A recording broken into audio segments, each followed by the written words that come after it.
the man he's fighting with is Irwin Winkler, who was one of the co-producers of the movie in 1975. A legend in Hollywood. He's produced all kinds of things. And he took the risk in 1975 to produce this movie with Winkler, with Stallone. He went to bat with Stallone and the studios to make sure Stallone got to star in it, which was the thing that Stallone wanted. I think he was paid like $75,000 for the script and for that work. I don't have all the breakdown, but it was not a lot of money. It goes on, of course, to make tens of millions of dollars, hundreds of millions of dollars for all the participants, the studio, Winkler and his partner Bob Chartoff, and other people involved. Right.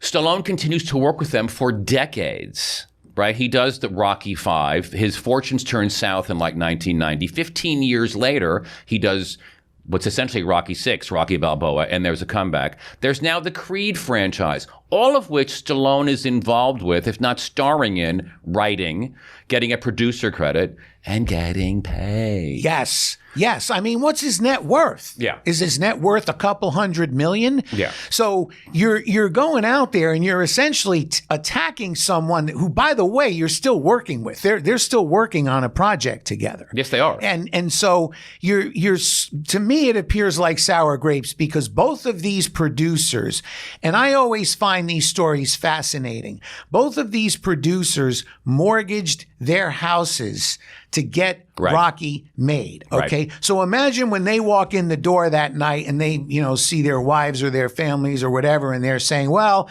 I know you've never heard of this guy, and he's got this movie about a fighter in Philadelphia. And oh yeah, by the way, this beautiful $4 million mansion that we're living in, well, I mortgaged it because I believe in this movie so much. And that's the price that they should be allowed to own it and make more money than he's currently making. Sometimes people forget. Right. Artists have a sense of entitlement. And just because now, 30 years later, you decide that you may want to have something to leave to your children, well, guess what? You still do.